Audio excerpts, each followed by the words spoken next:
de la muestra Tesoros de la Hispanic Society of America. Monteverde, historiador del arte y director. Entre 1969 y 1900, director del Museo de Bellas Artes de Houston, Texas. Y hasta 2008 trabajó como director del Museo Metropolitano. Asimismo, ha sido profesor y cuenta con diversos reconocimientos como Caballero de la Legión de Honor de la República de Francia, Medalla Nacional de las Artes de Estados Unidos 2002 y fue nombrado primer titular de la Cátedra del Museo del Prado en 2009, patronato de la Hispanic Society of America. Les quiero decir que estoy honrado porque para mí es un privilegio estar aquí con Philip y con Mitchell, alguien que ha sido modelo para muchos de nosotros en el mundo, y Mitchell por toda esta labor, Mitchell Boyd, que juntos hemos realizado hace unos años, 8 años más o menos, en el Museo Nacional de Arte, una exposición que se llamó Los de España, que yo creo que fue el preámbulo de esta exposición tan maravillosa que se presenta el día de hoy. Yo realmente les quiero decir, vengo a escucharlos también, quizá comentar brevemente por qué razón, que hay muchas seguramente, está esta colección tan importante aquí en México, nuestro país, y aquí en este Museo de Palacio de Bellas Artes. Más allá de esta idea de este hombre excepcional, Huntington, que crea una colección maravillosa desde el arte antiguo, la española, hacia lo que es el arte moderno, hay una anécdota que me parece muy interesante que ustedes sepan, que por supuesto que empieza a tener un contacto con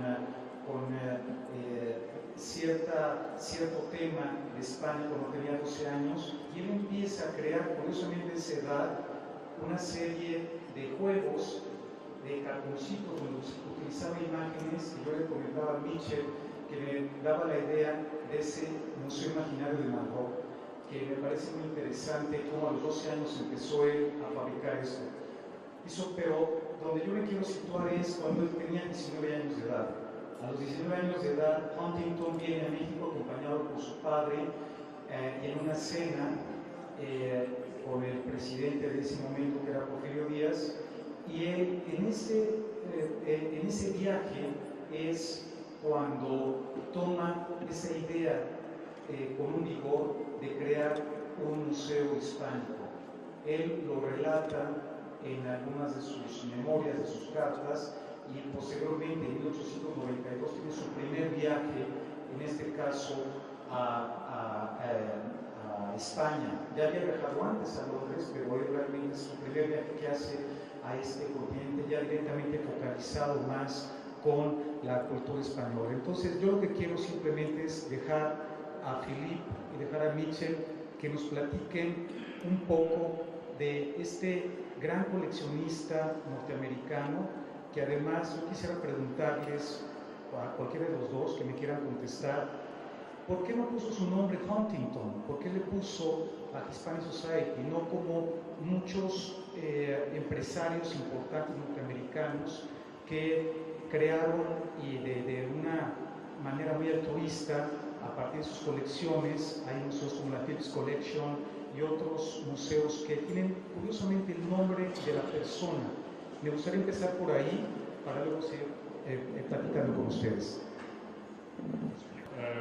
Yo no sé exactamente la razón. En Nueva York, el Museo Morgan Library, tenemos el Frick Collection, hay el Wallace en Londres, el Lázaro Galliano en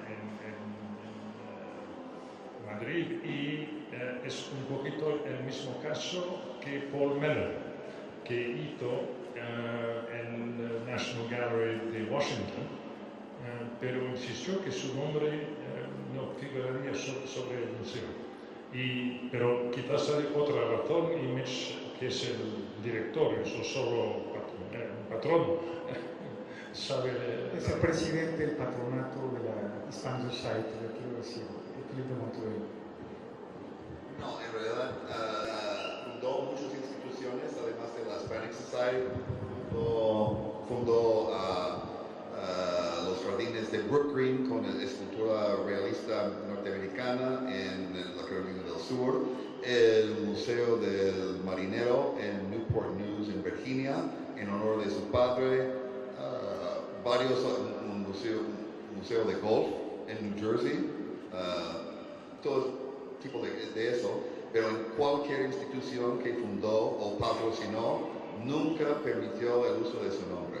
Solo pasó una vez, y eso fue en el Museo de Arte de la Universidad de Texas, porque él había donado terrenos con petróleo a la universidad en los años 30 o algo así, y con el propósito de, después de haber recaudado suficiente dinero, pudieran fundar un museo de arte. Y cuando lo hicieron, después de su muerte, pusieron el nombre de Huntington. Pero hace 15 años querían aumentar las facilidades, llegó otro señor Blandon, que le regaló varios millones, y quitaron el nombre de Huntington y pusieron el nombre del otro. De manera que todavía su nombre no aparece en ninguna de las instituciones que fundó o patrocinó, pero tenía que ver con costumbres de la familia. Su madre también evitaba mucha publicidad. Huntington incluso tenía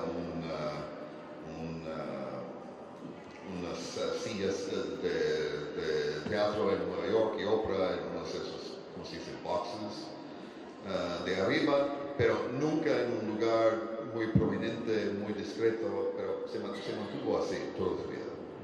Bueno, antes me gustaría, ¿por qué es la colección Philippe más importante de arte español fuera de España? ¿Qué lo hace ser la colección más importante? Pues solo de obras de arte, es importante subrayarlo, pero también la biblioteca es extraordinaria, con, no sé, 300, 400 mil libros y muchos manuscritos muy antiguos del siglo XVI. Las obras de arte es que representa el arte de la península ibérica, incluyo el Portugal, también todas las Américas, aparte de México y al sur, pero es que las obras son de muy alto nivel y otros museos tienen 3 cuadros de primera clase de Velázquez, 7 de El Greco, un Murillo, Zurbarán, todos los pintores del siglo de oro, y en las Américas una colección de mayólica, de azulejos, de cerámica, de manuscritos, de códices, de pinturas extraordinarias, bajo un solo techo, un solo edificio. Este panorama, esta gama de todo el arte de estas partes del mundo no existe en ningún otro lugar. Y yo hablo también de más de 2000 años de arte, porque España fue parte del Imperio Romano, céltico también, y entonces hay obras en la exposición de esta época, la época medieval también, el Renacimiento y todo. Hay museos particulares que son museos de pintura o de escultura, como en España Valladolid para la escultura, y hay muy pocos en el Prado. Aquí es el conjunto que es extraordinario. Es en francés una coupe transversal entre todos los artes y la cultura también de estos países de lengua española y portuguesa. Bueno, antes de seguir, yo le creo muy mal español, Miguel. Yo creo que evidentemente sabe que no es cierto, y lo digo también porque me parece que este espíritu de Huntington, hablando del tema de lo que es el español, y le preguntaré yo a Michel, ¿cómo es que traduces tú esta idea de Huntington de que su colección traduzca algo que vaya más allá de una serie de coleccionar objetos, sino hablar de algo más del espíritu hispánico. ¿Me podrías hablar un poquito más de eso, Michel? Bueno, en sus varios viajes en el 19, siempre buscaba lo que él llamaba el ánimo del español, el espíritu del español en España. Y por fin, después de varios viajes por muchas zonas remotas de España, por pequeños pueblos y todo eso, en España por lo menos dijo que por fin se había encontrado ese espíritu del español, del hombre, de la mujer, en los pequeños pueblos, de la gente honesta, humilde, muy trabajador. Ahí residía esa esencia del español. Lo mismo puede pasar a las Américas y todo, es que él le interesaba mucho las tradiciones, las costumbres, los trajes tradicionales de todas las gentes del mundo hispano. Y además, en su creación del Museo y Biblioteca de la Hispanic Society, él siempre tenía un plan desde muy joven, desde tener como 15, 16 años, en que tenía una lista de cosas que tenía que tener en su museo y biblioteca, y en verdad comprendía todas las facetas de creatividad artística y literaria, histórica y todo eso en el mundo hispano. Y quería obras representativas de cada categoría. A veces encontraba o le gustaba en particular ciertas cosas y, por ejemplo, hay más de 100 obras de cerámica de reflejo metálico. Pero en otros casos hay solo un cuadro de un pintor del siglo XVII. En otros hay 7 cuadros de El Greco y 3 de Velázquez.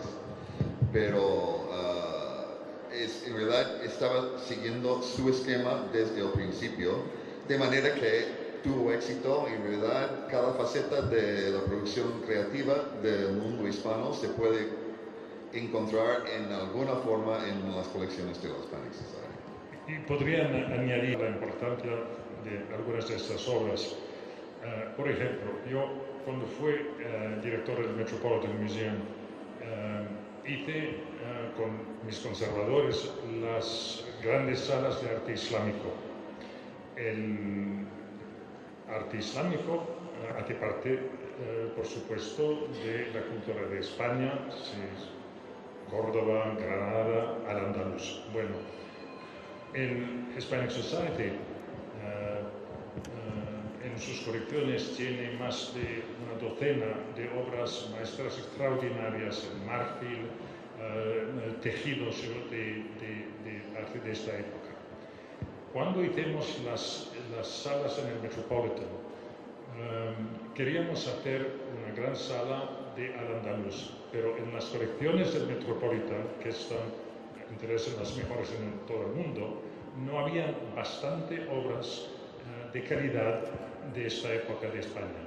Y yo pedí a Mitch en esta época, hace 12, 14 años, si podría hacer un préstamo a larga vida por el Metropolitan de estas obras, y entonces creamos las salas. Y entonces y el Pixeles, que está en la exposición en marfil aquí, es uno de los objetos más importantes y vive normalmente en el Metropolitan, no en la Hispanic Society.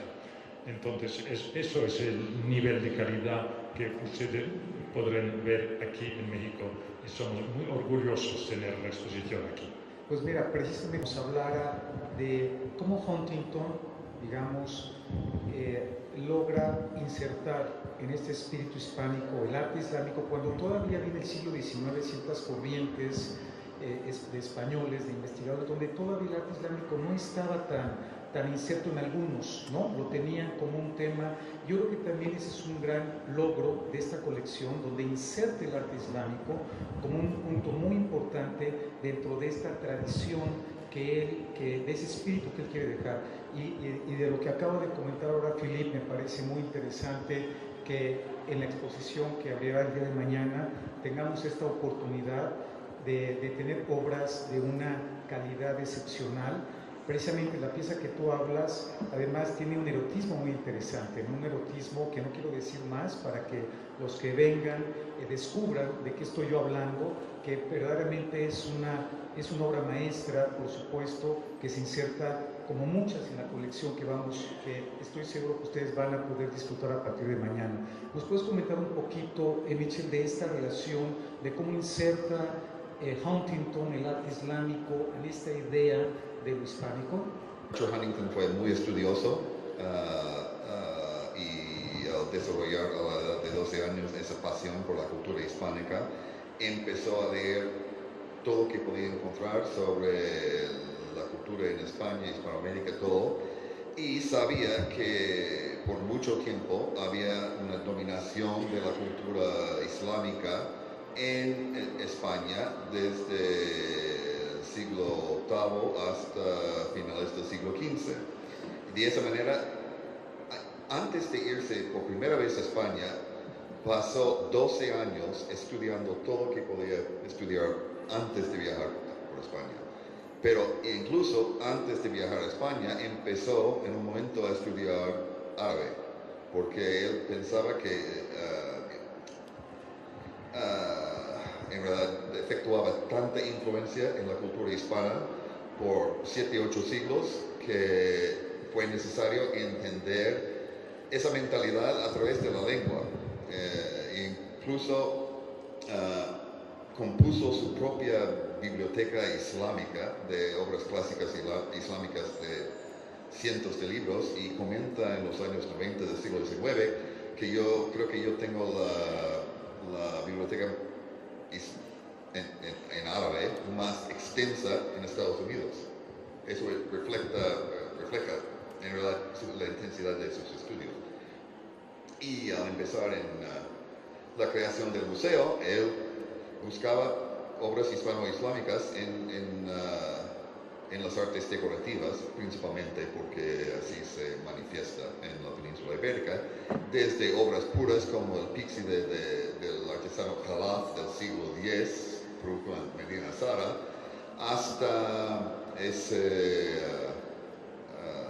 como baúl o caja de estilo mudéjar, con incrustaciones en hueso, en diseños geométricos, que también se encuentran en la exposición.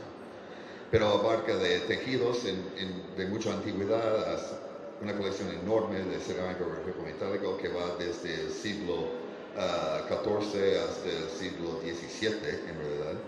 Y en otras obras relacionadas con la cultura hispano-musulmana. Hay obras que no podemos tener en la exposición, como azulejos, no podemos poner todo, pero hay bastante. Incluso hicimos hace varios años una exposición sobre nuestra colección de arte hispano-musulmán en la Galería Frick de la institución Smithsonian en Washington, solamente de nuestra colección, y una exposición con bastante más de 100 piezas. ¿Alguna presentación, algo que tú tenías, no sé, algunas obras? No. Cuando comentabas, Philip, de esta relación entre el Metropolitan y la Hispanic, yo quisiera, pues nada más, también que el Metropolitan tuvo una relación interesante con Arabella Huntington, la madre de Huntington, que indirectamente pues se quedó con obra, ¿no? De la madre de Huntington en el Metropolitan, ¿no? Sí, tenemos su época de fines del siglo XIX, creo. Desde algunos pocos años, con un regalo, no recuerdo de quién. Obras de arte.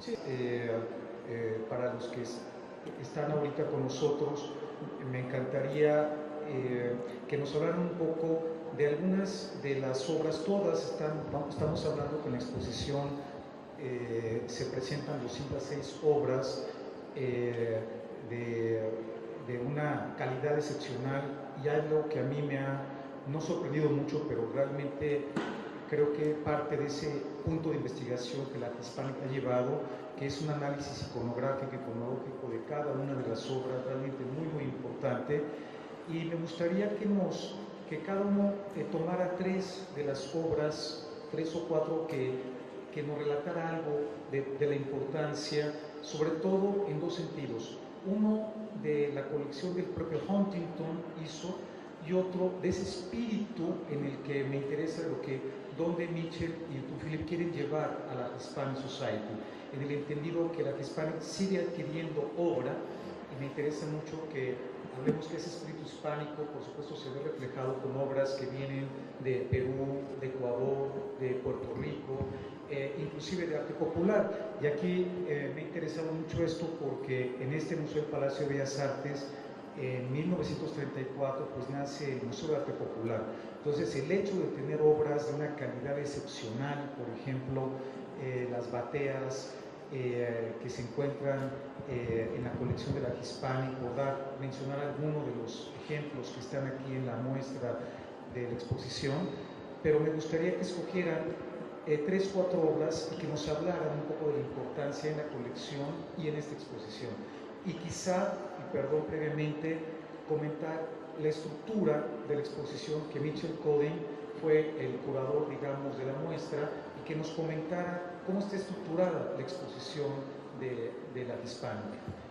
Bueno, hemos secuencia cronológica, empezando más que 2000 años de Cristo, siguiendo hasta principios del siglo XX, y eso es en mezclar, también casi es puro cronológico, porque mezclamos pintura con tejidos, con escultura, con obras en hierro como las aldabas.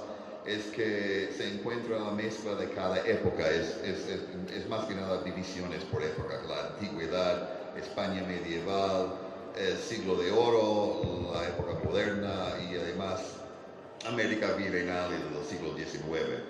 Pero dentro de todo eso, la selección fue de las mejores obras que hay en la colección. Pero desde que publicamos en 2000 un libro de tesoros de la Hispanic Society, hemos formado en verdad una colección muy importante de arte virreinal hispanoamericano.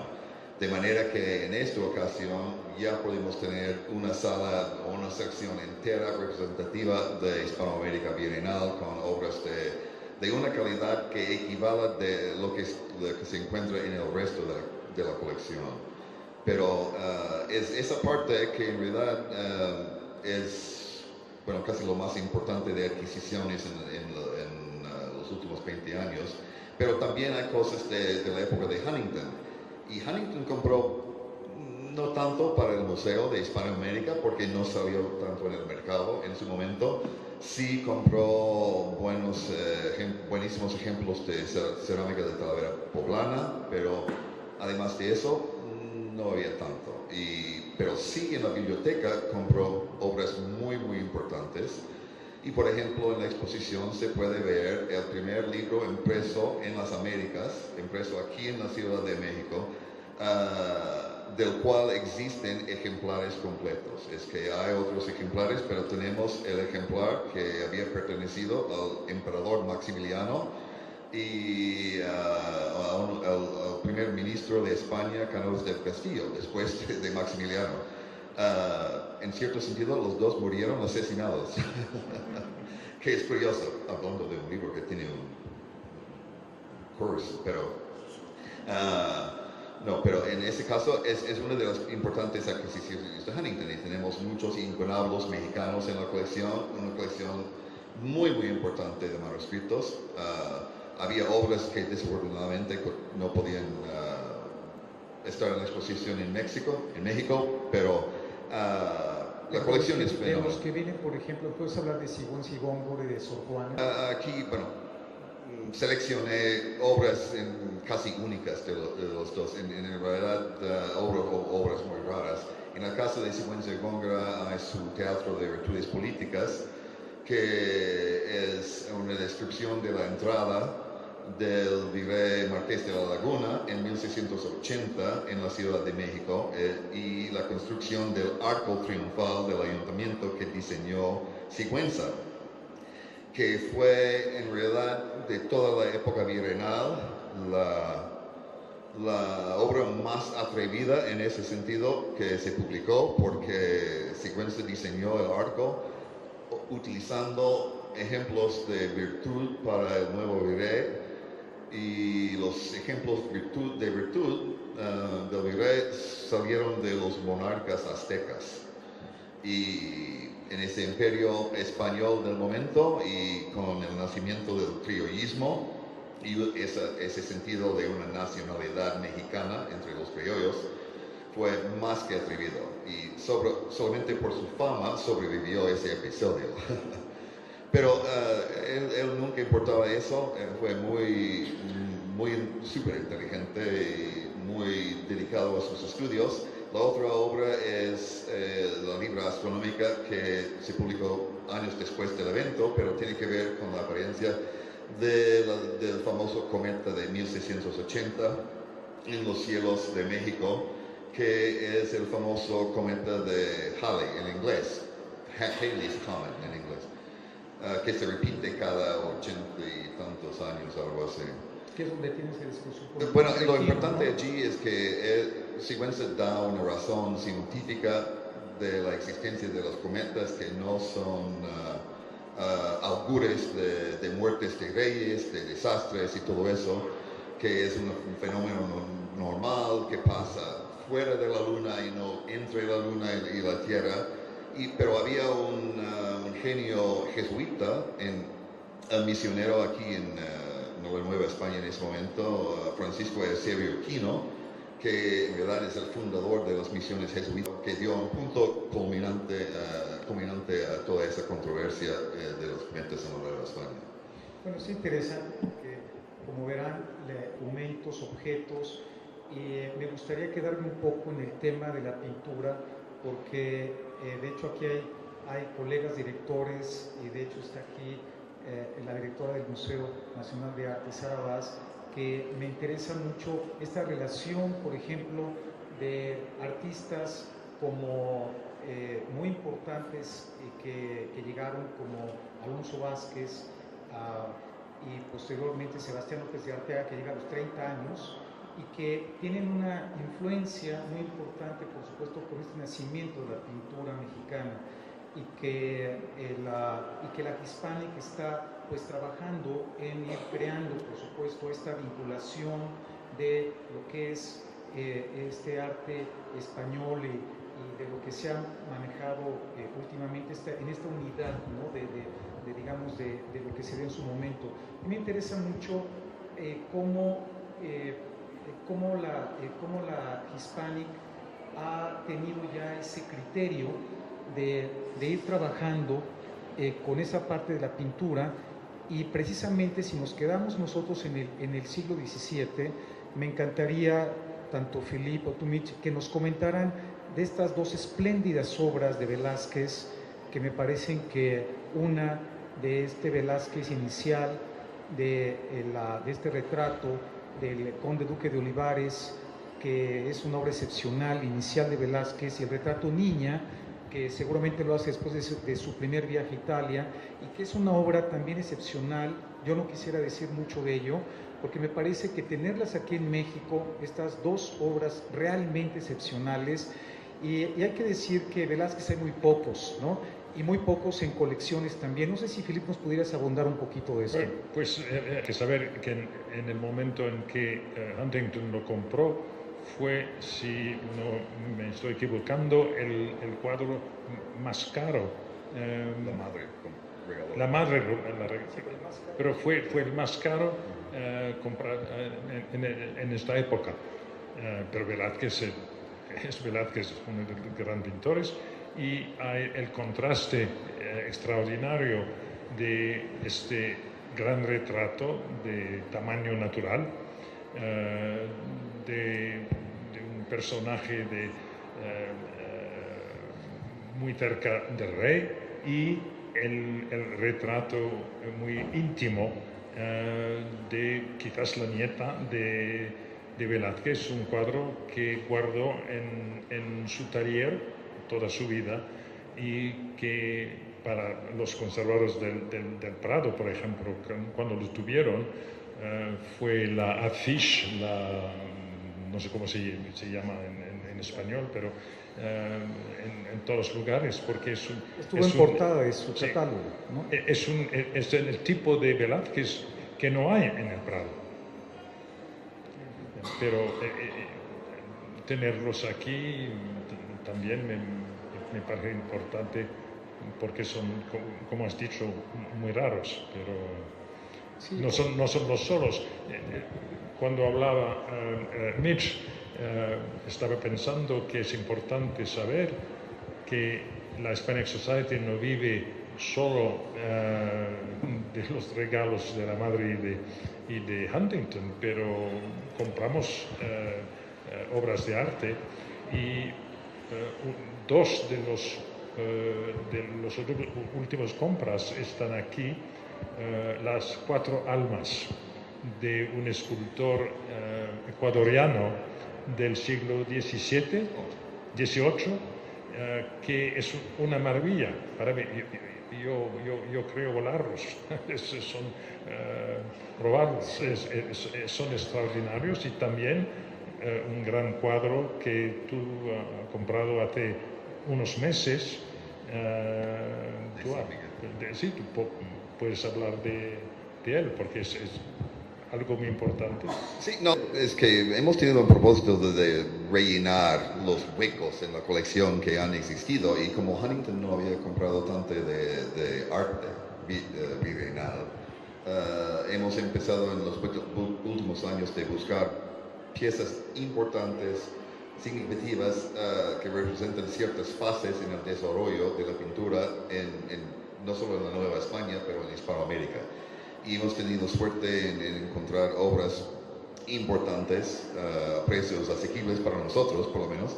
Y uno de esos casos es el San Sebastián de Alonso Vázquez. Alonso Vázquez llegó a la Nueva España como el pintor del nuevo virrey, el Marqués de Montesclaros, en 1603, pero solo vivió 4 años, murió en 1607. Pero en esa época se sabe que hizo bastantes cuadros, pero sobreviven muy pocos. Y este de San Sebastián se puede, por investigaciones que hemos hecho, es que se puede probar con buena certitud de que esa obra es de la producción mexicana, porque un año antes de venir, por ejemplo, a México, había pintado otro San Sebastián para el convento de las 5 Llagas en Sevilla, y en verdad las dos obras casi no tienen nada que ver.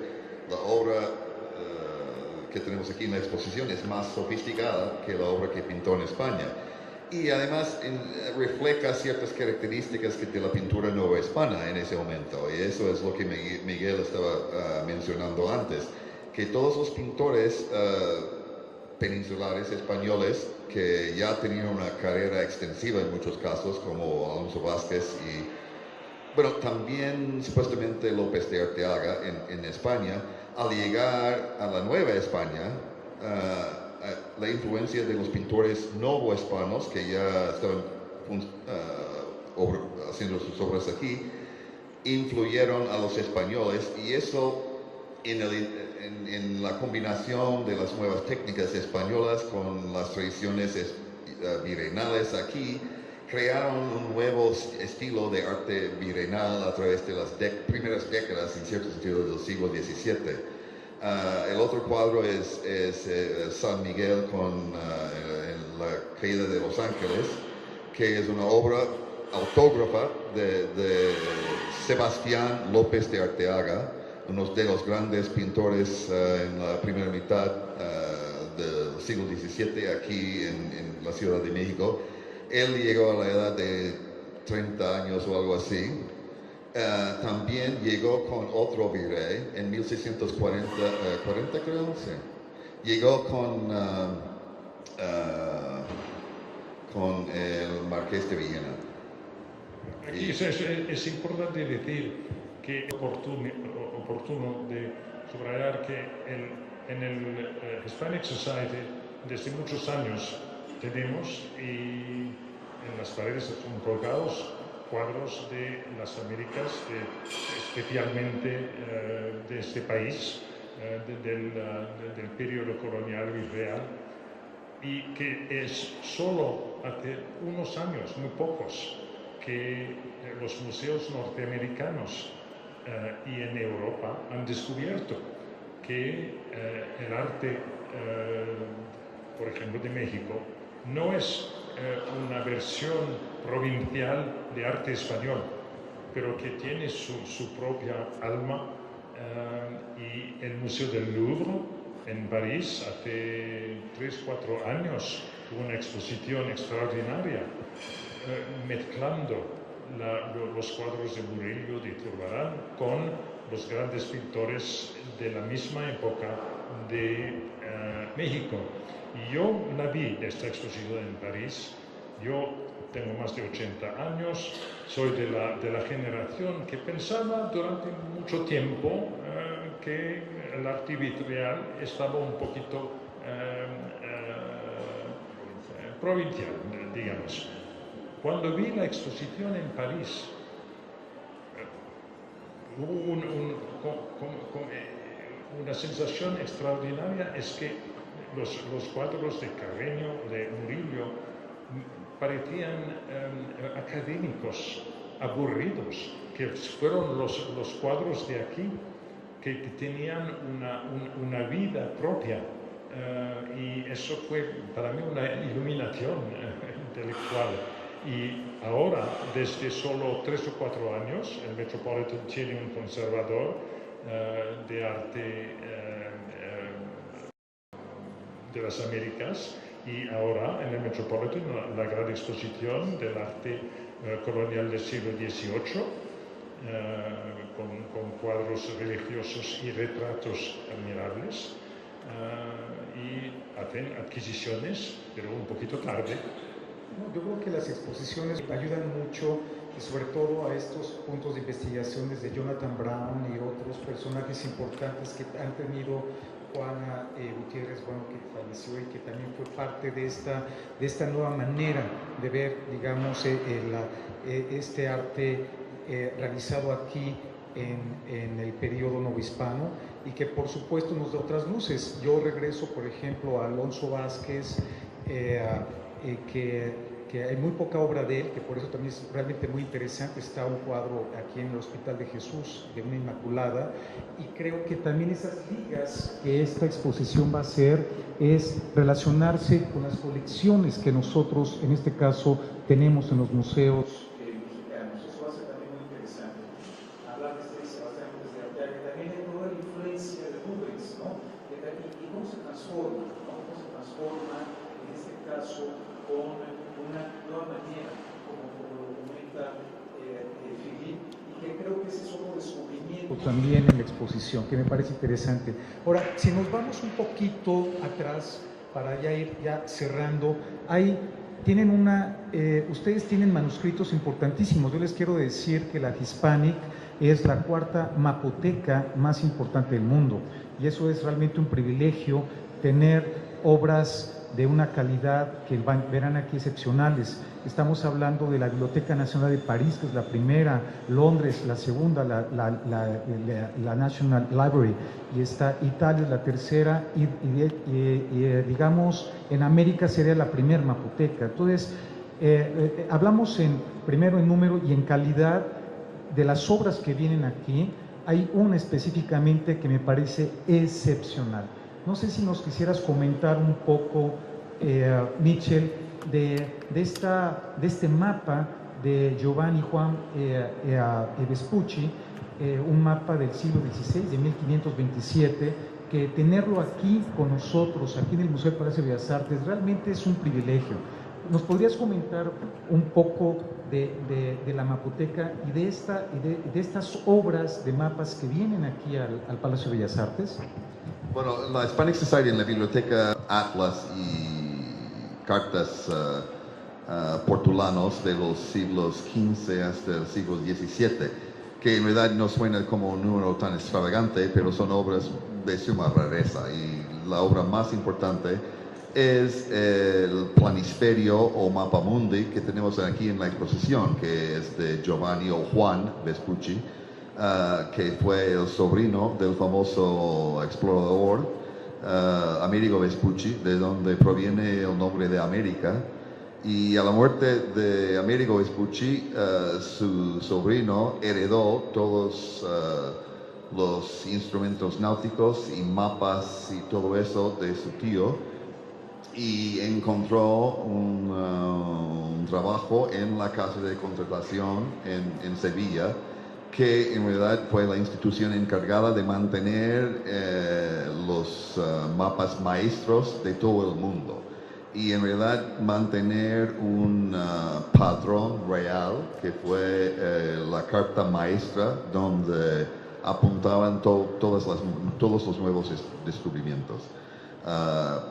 Juan Vespucci trabajó como cartógrafo y también como piloto, como lo mismo que su tío, y hizo varios viajes a las Américas. En verdad, lo que se encuentra en el mapa representa observaciones directas de Juan Vespucci. A través de, bueno, después de varios años en ese puesto, encontró problemas, porque como su tío fueron italianos, y resultaba que en toda su carrera en la casa de contratación estaba funcionando como espía para los Medici. Y le echaron del trabajo, pero eso fue en 1525. El año siguiente fue en Sevilla la boda del emperador Carlos V con Isabel de Portugal. Y en esa ocasión, seguramente, este mapa fue un regalo personal de Juan Vespucci al emperador. Y ese mismo año consiguió restablecerse con un puesto de piloto, inspector de pilotos en la casa de contratación. Pero no hay pruebas que funcionó en ese trabajo. Tenía permiso para viajar a las Indias en su propio barco un año después. Y después de eso no hay noticias, nadie sabe lo que pasó con él. Pero el mapa es en realidad casi el más bello y uno de los más importantes de la época de exploración del mundo, de los españoles. Bueno, es un privilegio de veras tener estar un poco a Filipe cuando hablabas de este escultor ecuatoriano Manuel Chili, fantástico, que además las piezas que están aquí presentes son únicas. Comentando con Michel, realmente tener estas esculturas pequeñas en donde no hay, digamos, una referencia que exista este tipo de trabajo en alguna otra parte, me parece que tenerlos aquí es realmente como para venir a gozar. Y yo quisiera irnos ahorita, si les parece, al Duque de Alba y a la Duquesa de Alba. Curiosamente, el Duque de Alba es una pintura muy importante de Antonio Moro, y la Duquesa de Alba de Goya, y ahí están relacionados los dos, el padre y la madre, ¿no? Curiosamente, ¿no? Me encantaría seguir primero esta liga de que es el primer cuadro, y parecer que no sé si, o de los primeros, es el primer cuadro donde nace un poco esa colección pictórica de Huntington, y que nos hablaran un poco de los dos cuadros para continuar con Goya, si les parece, ¿no? Porque me parece que el tema de la exposición, y estamos terminando en esta España moderna, en donde me gustaría situarnos con uno de los grandes artistas universales que es Goya, y tener aquí varias de sus obras importantísimas y maestras, y una de ellas, por supuesto, es el retrato de la Duquesa de Alba, que es un cuadro que pintó en 1797.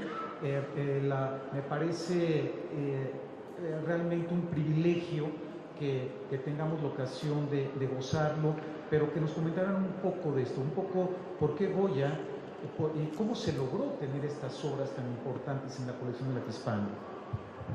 Bueno, puedo hablar de la adquisición e importancia de la obra. Tengo otro tema para terminar.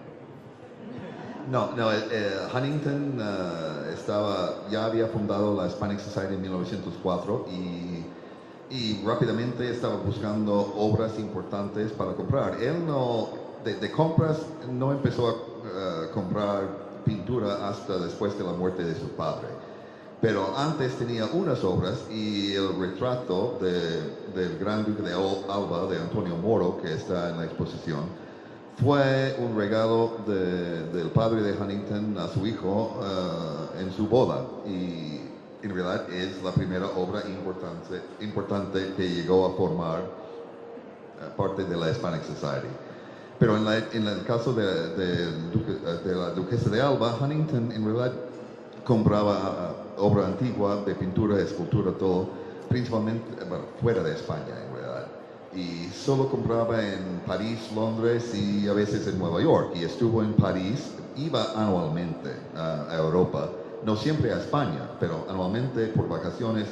Pasó tiempo en Francia, también en Alemania, en Inglaterra. Estuvo en París en 1907 y entró en la galería de Gimpel Wildenstein en París, que tenía el retrato de la duquesa de Alba de Goya en venta a un precio bastante alto que otros coleccionistas habían rechazado el cuadro por el precio, pero Huntington pagó como $25,000 en ese momento por el cuadro y obtuvo uno de los grandes cuadros de todos los tiempos de un pintor español, en verdad, y uno de los más importantes retratos del mundo, en cierto siglo de la historia de arte. Ha empleado la palabra privilegio de presentar las obras aquí. Yo creo que decir algo que quizás le parece un poquito extraño, es que después de la exposición aquí, durante 3 meses, hasta fines del mes de septiembre, más de 500 000 de personas van a venir a ver las obras de la Hispanic Society. Ustedes deben saber que para nosotros tomaría 22 años para tener 500 000 de visitantes. Y ustedes conocerán nuestras colecciones mucho mejor y la existencia de la Hispanic Society más que los neoyorquinos, que no vienen, que no lo conocen. Y para nosotros, presentar la exposición en el Prado, en las Bellas Artes de México, en lugares de gran prestigio, es para nosotros promover nuestros museos. Y entonces tú dices, gracias a ustedes de los préstamos, y yo digo, gracias a ustedes de presentar las colecciones aquí en México. Es mutuo, por supuesto, Felipe, es mutuo y dar que difícilmente y en muchos años se va a conseguir que esto regrese pronto, ojalá regrese, por supuesto me interesa mucho y espero que podamos seguir realizando exposiciones y creando exposiciones de manera conjunta con Art Hispanic y el Museo del Palacio de Bellas Artes. Y yo quisiera, bueno, terminar no sé si Mitchell comente esta parte final de la exposición donde tenemos artistas muy importantes, Mariano Fortuny, por supuesto Madrazo y Zuluaga, Sorolla, Ramón Casas, que tienen una presencia muy importante y que además Huntington los conoció a muchos de ellos, por supuesto, y especialmente esta relación con Sorolla y con Zuluaga, ¿no? Que yo sí te quiero decir, que la primera exposición que hizo, y que tú lo sabes mejor que yo y Mitch, que hizo Sorolla, pues tuvo más de 140,000, 60,000 personas. 160,000 personas en un mes, que fue una cosa extraordinaria en su momento. Entonces van a poder apreciar también estos artistas en la colección. Y si nos quisieras comentar un poquito, Mitchell, de esta parte final, para no sé si en unos 5 minutos alguna pregunta que yo no les haya, pues ahora sí que cuestionado o a estos distinguidos amigos, y de veras tenerlos aquí con nosotros es un gusto. ¿Nos podrías comentar, Mitch? Bueno, Huntington empezó a circular entre los famosos pintores españoles del momento y se hizo muy amigo de muchos de ellos. Conoció primero a Zuluaga, por ejemplo, después a Sorolla, pero también fue muy amigo de Raimundo de Madrazo, de una familia muy importante de pintores, una dinastía del siglo XIX, por lo menos, desde el padre hasta el nieto.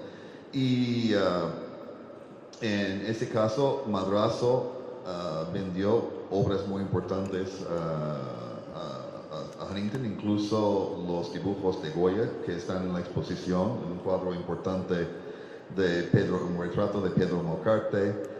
Todos los tejidos hispano-musulmanes provienen de Raimundo de Madrazo.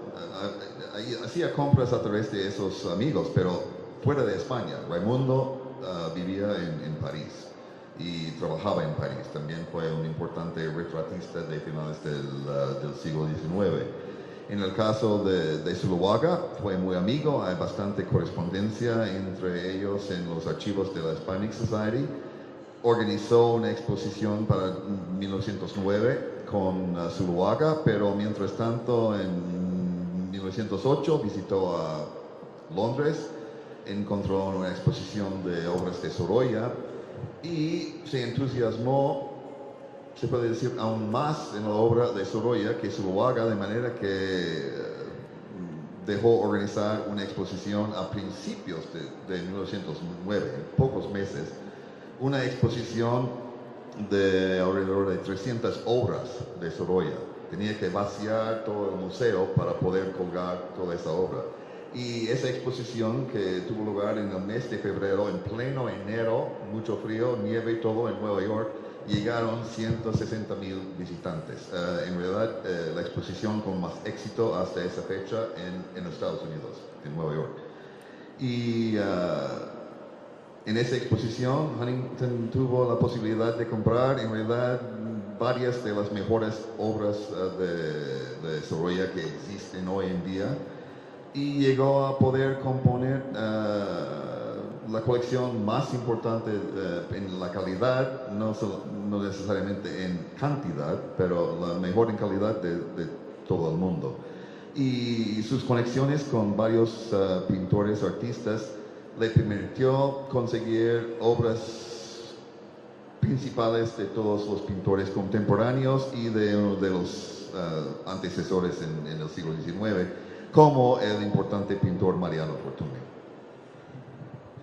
Bueno, pues yo creo que les haya dado un punto de inquietud para, ojalá mañana nos puedan visitar y invitarlos a la inauguración a partir de las 7 de la noche de estos tesoros de la Hispanic, que vienen desde esta España antigua, desde hace 2500 años aproximadamente antes de Cristo, ¿no? Desde la cultura campaneiforme hasta, digamos, el inicio de lo que sería esta España, la España moderna, a principios del siglo XX.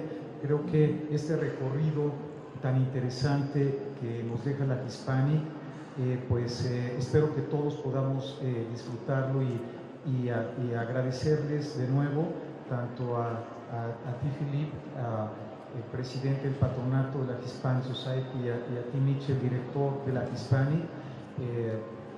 Reitero el privilegio de que tengamos esta oportunidad única de poder gozar realmente de este acervo tan importante. Yo quisiera en otra ocasión hablar de estos sueños que también hemos tenido en México de hombres como Sigüen Sigóngora, que fue de los primeros que hizo esa idea de coleccionar, inclusive a nivel arqueológico, fue el primero que se mete con la arqueología con Teotihuacán, después de Lorenzo Boturini, que hace esa idea de la creación de este museo indiano. Me encantaría en otra ocasión ver cómo podemos ir ligando alguna aventura conjunta entre la Hispanic y México con estas historias que seguramente podemos entrelazar. No sé si, ya sé que es un poco, y estamos en el tiempo, pero no quisiera dejar de que alguien quisiera hacer alguna pregunta, por favor.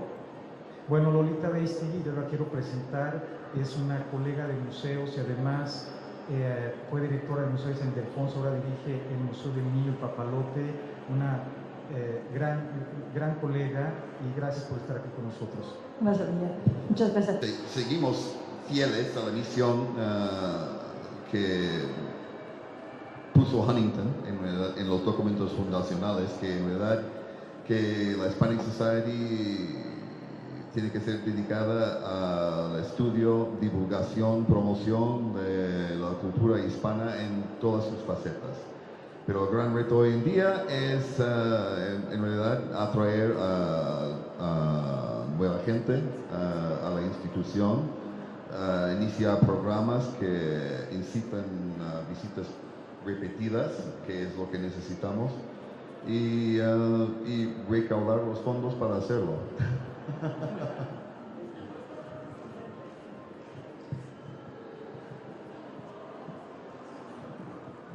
Buenas tardes, señor Corin. Una pregunta. Usted dijo que Estadounidenses de su época rechazó coleccionar obra importante, obra antigua.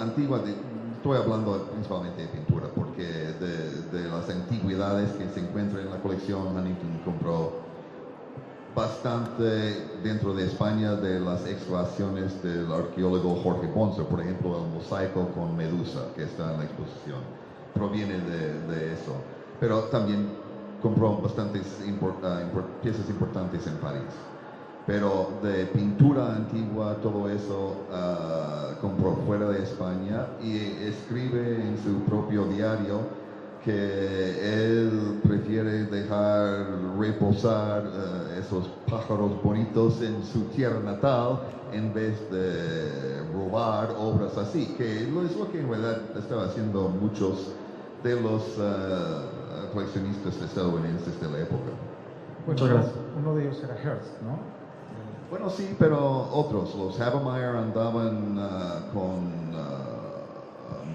Mary Cassatt, la pintora norteamericana, por toda España, con uno de los miembros de Ricardo Madrazo, el hermano de Raimundo Madrazo, buscando obras de El Greco y de Goya en España.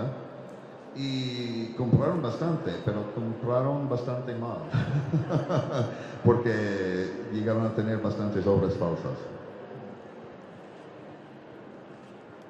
¿No? ¿Otra pregunta? ¿No? Bueno, pues haber estado aquí con nosotros, y reitero mi invitación para el día de mañana a la inauguración.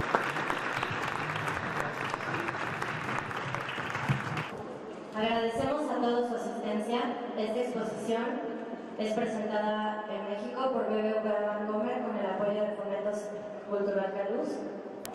Pueden encontrar la programación completa en WMX. Muchas gracias.